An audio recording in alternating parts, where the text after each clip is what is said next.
Hello everyone, my name's Lumini. Obviously, if you've gotten to this part of the video, then you just watched the 4-man speedrun with 1 switch axe, 2 heavy bowguns, and a bow. Now, I wanted to kind of go with a play-by-play initially, but I realized that since there are 4 people involved with the speedrun, I think doing the play-by-play would have been a little disingenuous to the different moving parts that's going on right here. So let's go ahead and get started. So first things first that you would notice is that I'm not using a dragon switch axe. I'm actually using the feline paralysis switch axe. And the big reason for it is because in the grand scheme of things, my damage is nowhere near as comparable as to Silence, Guai's, and Waifu's damage, just because A, they're using ranged weapons, and B, against Gaismagrom, piercing ammo just absolutely shreds through the man.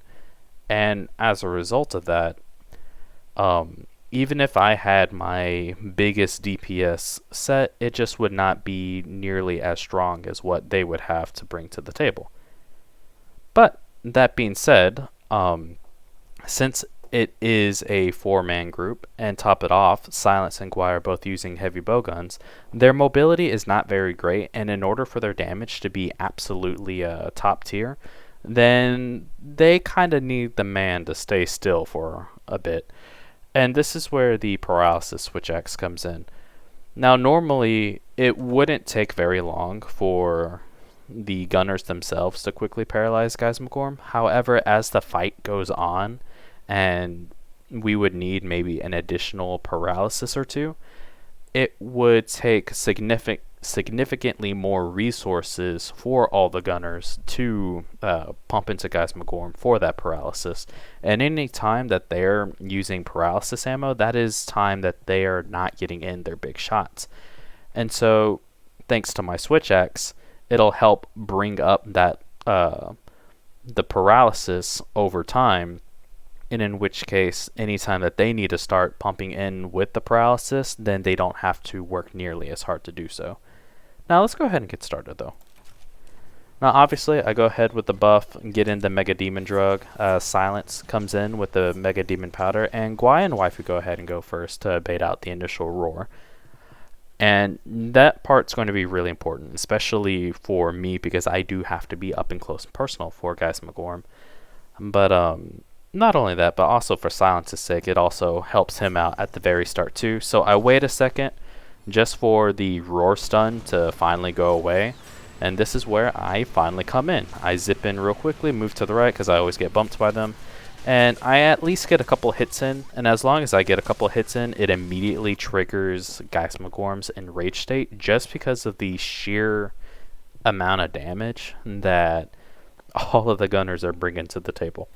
And so I go ahead and take this opportunity to use the elemental burst counter on the roar, which is going to be very, very imperative for me since I do have the power file switch axe. Which is also why I chose the feline switch axe, just because out of the different paralysis switch axe that we have, with this one being power file, I can scale it even more with my damage. And not only that, but it also goes pretty nicely with foray too, which just so happens to come with my charm. And anytime I get to scale my damage up, my power file is going to be loving it. In which case, I quickly switch over to the blue scroll, so that way I'm able to deal more attack power to scale my damage even higher.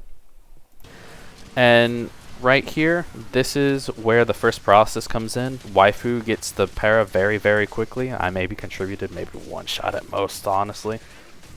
But from here, we just go ham on him.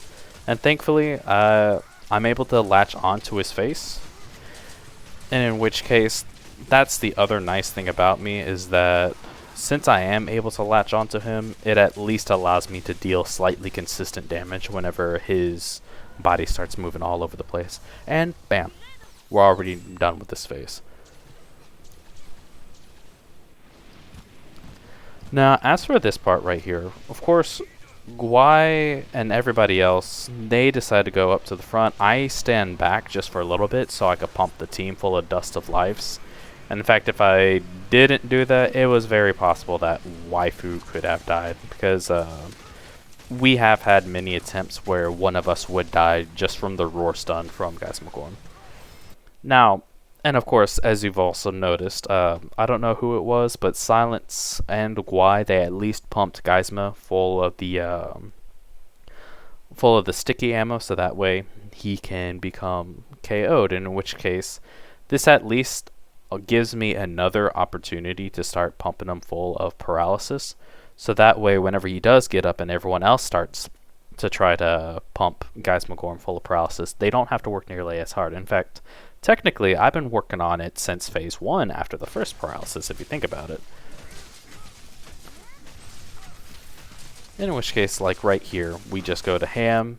And now right here, I noticed that my amp state was about to run out. So anticipating when it was going to run out, instead of going for another rapid morph combo, I stop and I head for the Heavenward Flurry attack. So that way I can get as much as my gauge back as possible, since I didn't know when was the next time I was going to be able to get a good smack. And I try to get the two morph slash in, but unfortunately I miss.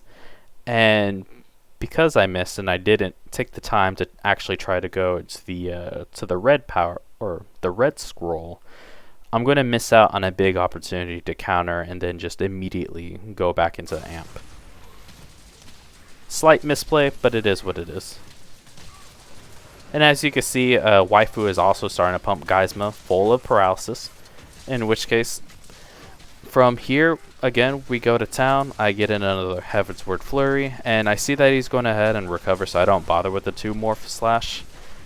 And I thankfully managed to get that in, so I can get back to my power file, and I just latch on to make sure that I can stay on top of him. And from here, bam, he's dead. But yes, overall, a big reason why, and I'm going to reiterate this again, I chose Paralysis Switch X so that way the team has a slightly steady flow of Paralysis going into Gaismagrom, so that they can use less ammo paralyzing and more ammo actually shooting. And it goes to show that just because you are using your maximum damage sets does not necessarily mean it's going to be maximum DPS for everybody, especially in a team setting where you really have to be thinking about all the moving parts that are in it. And besides, who's going to win? Piercing bullets on a super giant target, or just a guy who could hit the spot once in a while? But that being said, I hope you guys enjoyed, and I hope that the insight into this hunt helps you out in your future Gaismagrom hunts, or maybe your future Gaismagrom attempts. And I hope you guys have a wonderful time. And make sure you give Waifu, Silence, and Guai all a look at. They are all phenomenal players that deserve some love. Alright, I'll see y'all guys next time. Later.